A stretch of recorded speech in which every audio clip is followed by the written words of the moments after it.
नमस्कार, आप देख रहे हैं खबरों का सबसे विश्वसनीय और धमाकेदार बुलेटिन न्यूज ब्लास्ट और आपके साथ में विजेंद्र सोनी। शुरुआत करते हैं कुलदीप रांका की गुडविल के साथ। सोशल मीडिया पर दिखी गुडविल। सोशल मीडिया पर हिट हुआ कुलदीप का देसी इलाज। कल वायरल हुआ था सीएम के साथ वीसी में कुलदीप का वीडियो और वीडियो में कुलदीप ने बताए कोरोना संक्रमण से उभरने के नुस्खे। एलोपैथी की बजाय प्राकृतिक देसी इलाज कुलदीप रांका ने किया। फेसबुक, ट्विटर और व्हाट्सएप तीनों प्लेटफॉर्म पर हिट हो रहे कुलदीप के नुस्खे। हर कोई कर रहा कुलदीप की इस कदम की तारीफ।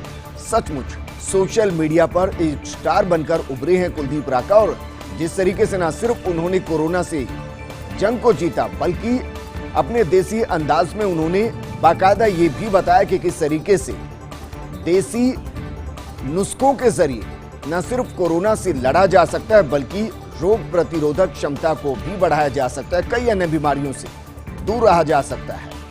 सीएम के साथ वीसी के जरिए वो जुड़े थे और उन्होंने अपने न सिर्फ अनुभव साझा किए, बल्कि वो तमाम क्रियाएं उन्होंने बताई जिनके जरिए वो कोरोना से लड़े।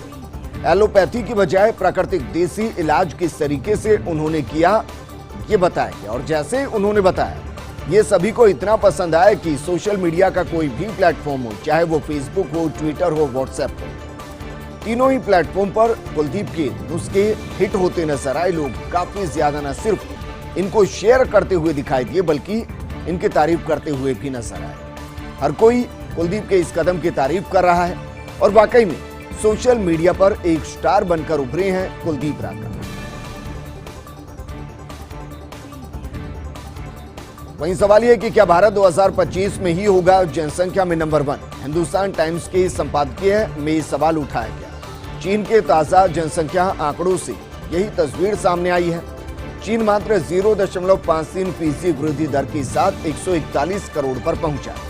ऐसे में 2025 तक भारत चीन को पछाड़ देगा, चीन को पीछे छोड़ देगा। भारत के लिए असल चुनौती शिक्षित, कौशल युक्त, प्रशिक्षित, स्वस्थ नागरिक है। दरअसल एक रिपोर्ट सामने आई थी, उसमें यह कहा गया था कि चीन के अंदर 2015 से 2025 के बीच में जो बर्थ रेट रहा वो काफी कम रहा।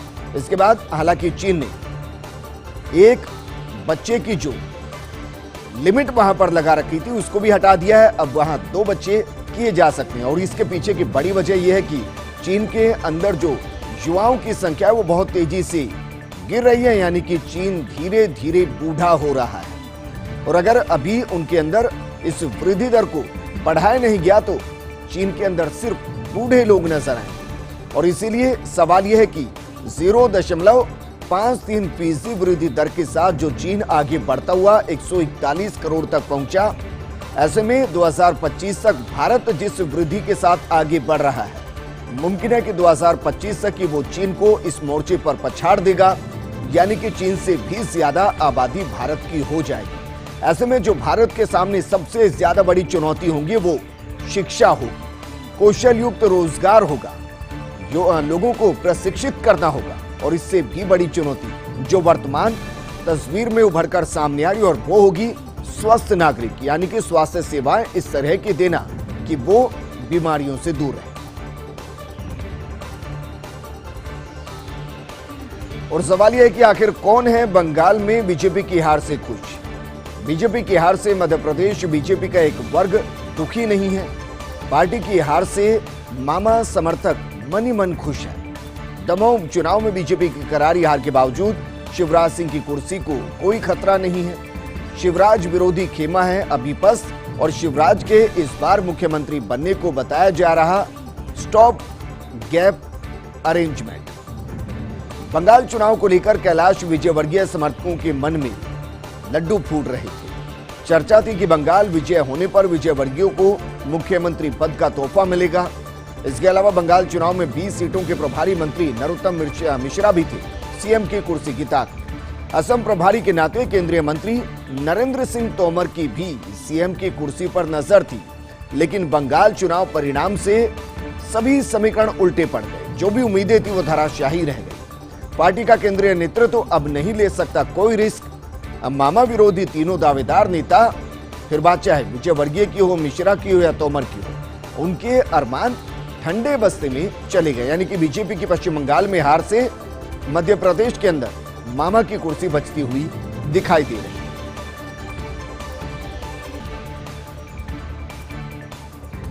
अब बात करते हैं पश्चिम बंगाल। बीजेपी अध्यक्ष दिलीप घोष ने राष्ट्रपति शासन की बंगाल में मांग की। पार्टी कार्यकर्ताओं पर हमले और पलायन को लेकर दिलीप घोष चिंतित हैं। डीबी को कहा गया कि केवल राष्ट्रपति शासन से ही हालात बदल सकते हैं। पार्टी के केंद्रीय नेतृत्व से भी असंतुष्ट दिखे और कहा कि सारे हालात बता दिए, पता नहीं वो कब और क्या करेंगे। केंद्रीय मंत्री पर हमले के बाद भी नहीं जाग रहे तो फिर कब जागेंगे, सवाल भी उन्होंने खड़ा कर दिया। बंगाल पुलिस कार्यकर्ताओं के मामले दर्ज नहीं कर रही, वो शरणार्थी बनने को मजबूर है। आपको ध्यान होगी, जैसे ही पश्चिम बंगाल के अंदर परिणाम आए और ममता की टीएमसी जीती, उसके बाद से ही बीजेपी कार्यकर्ताओं पर न सिर्फ हमले हुए बल्कि दुष्कर्म तक की घटनाएं सामने आई और दर्जन भर से ज्यादा बीजेपी कार्यकर्ताओं की मौत भी हुई। इसके बाद पश्चिम बंगाल बीजेपी अध्यक्ष दिलीप घोष ने अब सवाल खड़ा किया और कहा कि पश्चिम बंगाल के अंदर राष्ट्रपति शासन क्यों नहीं लगाया जा रहा। उन्होंने दरअसल राष्ट्रपति शासन की मांग की। पार्टी कार्यकर्ताओं पर हमले और पलायन को लेकर दिलीप घोष चिंतित हैं।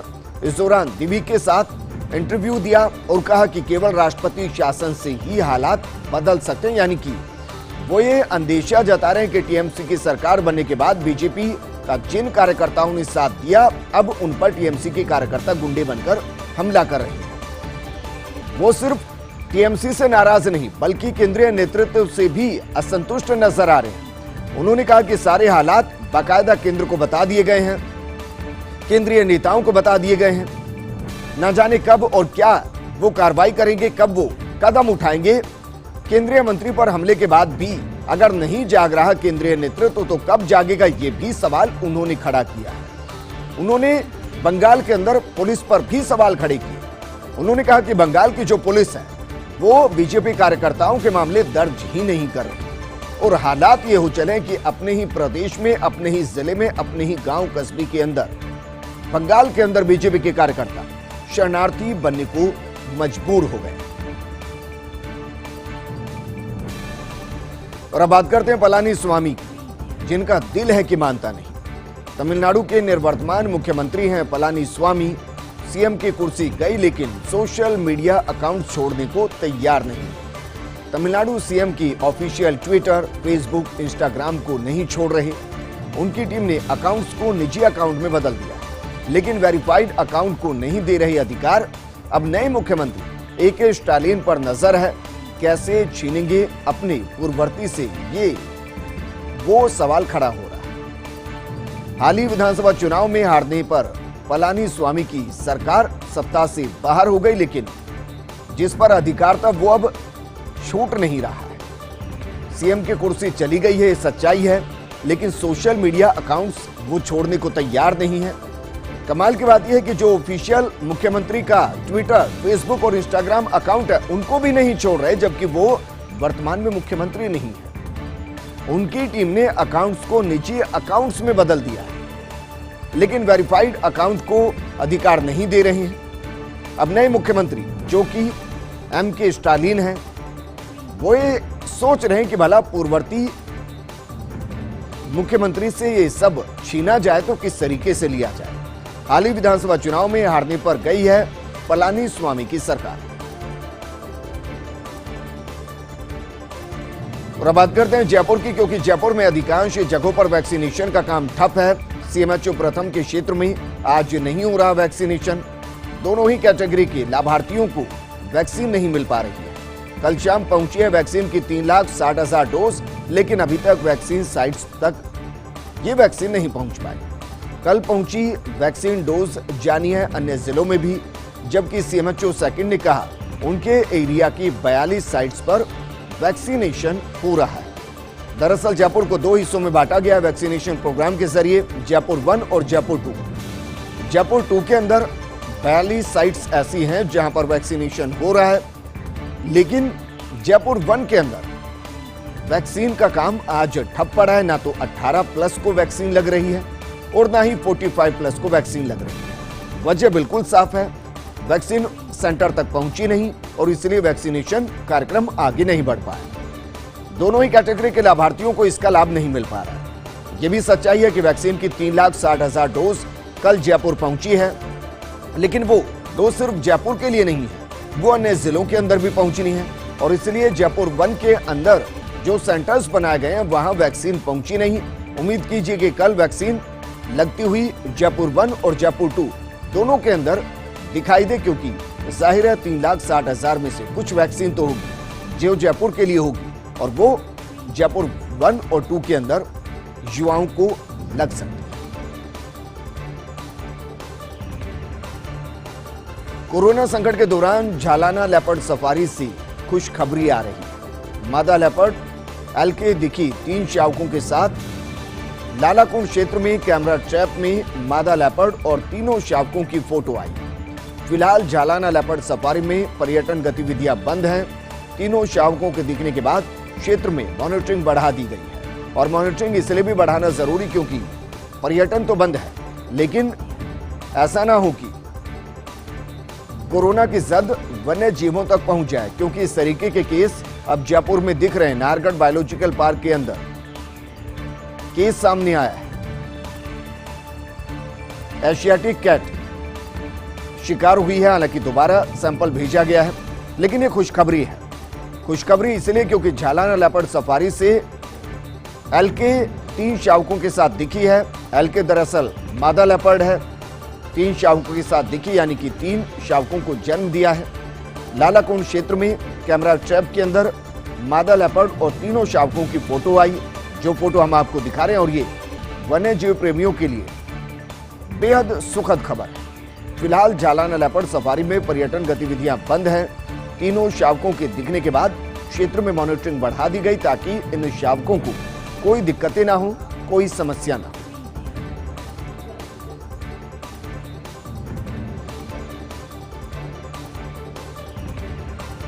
मुख्यमंत्री अशोक गहलोत ने उठाए पीएम केयर फंड के वेंटिलेटर पर सवाल। केंद्रीय स्वास्थ्य मंत्रालय को जांच करवानी चाहिए कि ऐसे डिफेक्टिव वेंटिलेटर्स की खरीद कैसे हुई। भारत सरकार ने प्रदेश को पीएम केयर फंड से 1900 वेंटिलेटर उपलब्ध करवाए थे। इन वेंटिलेटर्स के इंस्टॉलेशन और मेंटेनेंस की जिम्मेदारी भारत सरकार की थी। डॉक्टर्स के मुताबिक इनमें से कई वेंटिलेटर्स में तकनीकी कमियां हैं, जिनके कारण इन्हें इस्तेमाल करना रोगियों के लिए खतरनाक साबित हो सकता है। यह भी कहा गया कि डॉक्टर्स ने यह भी बताया कि इन वेंटिलेटर्स में प्रेशर ड्रॉप की समस्या है, यानी ऑक्सीजन देने के दौरान, अन्य मेडिसिन के दौरान जब आप वेंटिलेटर का इस्तेमाल करते हैं तो अचानक से प्रेशर ड्रॉप हो जाता है और उससे मरीज की जान भी जा सकती है। 1-2 घंटे लगातार काम करने के बाद ये वेंटिलेटर बंद हो जाते हैं। इनमें PiO2 में अचानक कमी आती है। ऑक्सीजन सेंसर्स और कंप्रेसर के फेल होने की भी परेशानी है। 5 अप्रैल को ओपन वीसी में हुई कोविड समीक्षा बैठक में इन वेंटिलेटर्स की समस्या को उठाया गया था। मेडिकल कॉलेज उदयपुर के प्रिंसिपल डॉक्टर लखन पोसवाल ने भी इन वेंटिलेटर्स की समस्या को उठाया था। राजस्थान के अलावा मध्य प्रदेश, पंजाब, महाराष्ट्र और गुजरात में भी इन वेंटिलेटर्स के अलग अलग समस्याएं मीडिया रिपोर्ट में आई। इन वेंटिलेटर्स की समस्या से अवगत करवाने और इनको जल्द से जल्द ठीक करवाने हेतु राजस्थान सरकार द्वारा 2 पत्र सचिव स्तर पर और 1 पत्र मंत्री स्तर पर लिखा गया। भारत सरकार को लिखे गए इन पत्रों में इन्हें ठीक करवाने के बारे में कहा गया। राजस्थान में सभी वेंटिलेटर्स के मेंटेनेंस के लिए कंपनी ने 11 सदस्य भेजने की बात कही थी, लेकिन राजस्थान सिर्फ 6 लोग ही कार्य कर रहे हैं। 5 लोग कहां हैं कोई नहीं जानते। ये शिकायत पर वेंटिलेटर्स को ठीक करने गए, लेकिन अनुभव की कमी के कारण ये ठीक नहीं कर पा रहे। यानी कि जिस कंपनी से 11 प्रशिक्षित लोग आने थे इन वेंटिलेटर्स को इंस्टॉल करने के लिए, इनको सही करने के लिए, पहली बात तो उन 11 में से सिर्फ 6 लोग ही आए। कमाल की बात यह है कि जो 6 आए वो भी पूर्ण रूप से प्रशिक्षित नहीं, उनके अंदर भी अनुभव की कमी, और इससे वो वेंटिलेटर को ठीक नहीं कर पा रहे। डॉक्टर संतुष्ट नहीं हो पा रहे। केंद्रीय स्वास्थ्य मंत्रालय को जांच करवानी चाहिए कि ऐसे डिफेक्टिव वेंटिलेटर्स की खरीद कैसे हुई। इनसे रोगियों की जान को खतरा हो सकता है। ब्रेक के बाद आपका स्वागत है। कोविड वैक्सीन की ग्लोबल टेंडरिंग को लेकर गहलोत ने केंद्र को नसीहत दी। 11 राज्यों के कोविड वैक्सीन को लेकर ग्लोबल टेंडरिंग पर केंद्र को नसीहत दी। देश में वैक्सीन की कमी से अब तक 11 राज्य वैक्सीन खरीदने हेतु ग्लोबल टेंडर निकाल चुके हैं। इससे राज्यों को अलग अलग कीमत पर वैक्सीन मिलेगी। अच्छा यह होता कि भारत सरकार ग्लोबल टेंडर निकालती और राज्यों को योजनाबद्ध तरीके से वैक्सीन उपलब्ध करवाती, क्योंकि संपूर्ण वैक्सीनेशन से ही कोरोना की तीसरी लहर से बचा जा सकता है। मुख्यमंत्री गहलोत ने म्यूकरमाइकोसिस यानी कि ब्लैक फंगस बीमारी को लेकर भी चिंता जाहिर की और कहा कि राजस्थान सहित देश के विभिन्न राज्यों में कोरोना से ठीक हो चुके मरीजों में म्यूकरमाइकोसिस ब्लैक फंगस बीमारी के मामले सामने आ रहे हैं, जो कि बेहद चिंताजनक है। ऐसे जानकारी मिली है कि बीमारी कोरोना से ठीक हुए डायबिटिक के रोगियों में ज्यादा हो रही है। इस बीमारी में पीड़ित की आंखों की रोशनी जाने के साथ जबड़े तक को निकालने की नौबत आ रही है। भारत सरकार को इसे गंभीरता से लेकर इसकी रोकथाम के लिए रिसर्च करवानी चाहिए। साथ ही इस बीमारी की रोकथाम और इलाज में काम आने वाली जरूरी दवाइयों और इंजेक्शन जैसे कि एम्फोटेरोसिन की व्यवस्था भी कर लेनी चाहिए, जिससे इसकी कमी महसूस ना हो, जैसे रेमडेसिविर की हो रही है।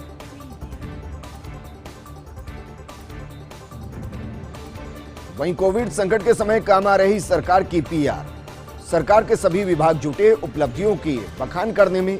कुछ ऐसा ही सामने आया ऑक्सीजन की रेलवे ढुलाई में, कुछ ऐसा ही सामने आया वायुसेना की ऑक्सीजन ढुलाई में, और अब इसका जमकर पीआर किया जा रहा है, यानी कि प्रमोशन किया जा रहा है। जनता को यह बताया जा रहा है कि रेलवे किस तरीके से ऑक्सीजन की ढुलाई में प्राणवायु को जनता तक पहुंचाने का काम कर रही है।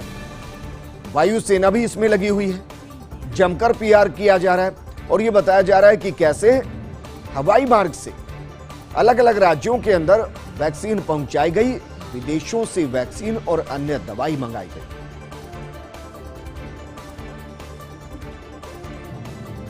और अब बात करते हैं कोविड संकट में सरकार के प्रबंधन की। बंगाल चुनाव के बाद सरकार ने सभी कार्यक्रम स्थगित कर दिए। कोरोना संक्रमण की चेन तोड़ने को लेकर सभी जनप्रतिनिधि घरों में हैं। हालांकि बंगाल हिंसा को लेकर राजनीतिक गलियारों में चहलकदमी लगातार बनी हुई है, जबकि यूपीए में संकट में भी सक्रिय रहते थे मंत्री समूह। कोविड प्रबंधन के बाद संघ में कुछ चेहरों की भूरी भूरी प्रशंसा हो रही है। सुब्रमण्यम स्वामी ने उठाया था नितिन गडकरी का नाम। गडकरी की छवि बेहतर कामकाज और प्रबंधन करने वाले नेताओं में आती है। गडकरी जैसे नेताओं को जमीनी स्तर पर उतारने की कवायद और सरकार के कुछ चेहरों को शामिल किया जा सकता है कोविड प्रबंधन में। विपक्ष सिर्फ एक बात करे। हाल ही विपक्षी पार्टियों ने केंद्र सरकार को लिखी थी चिट्ठी। सेंट्रल विस्टा मुद्दे का जन सरोकार के बजाय राजनीतिकरण किया गया। 12 विपक्षी पार्टियों के मुद्दे में सेंट्रल विस्टा प्रमुख तौर पर शामिल, लेकिन इस समय कोरोना के मुद्दे को भुनाने से भटका है विपक्ष। 35,000 करोड़ के वैक्सीनेशन मुद्दे को छोड़ सेंट्रल विस्टा के अंदर विपक्ष अटका हुआ है। कोरोना के बाद बीजेपी में बड़े बदलाव के संकेत। केंद्रीय मंत्रिपरिषद में व्यापक फेरबदल और मंत्रियों की कार्यकुशलता बनेगी बदलाव का आधार। बड़ा बदलाव यूपी, एमपी, बिहार कोटे के मंत्रियों को लेकर हो सकता है।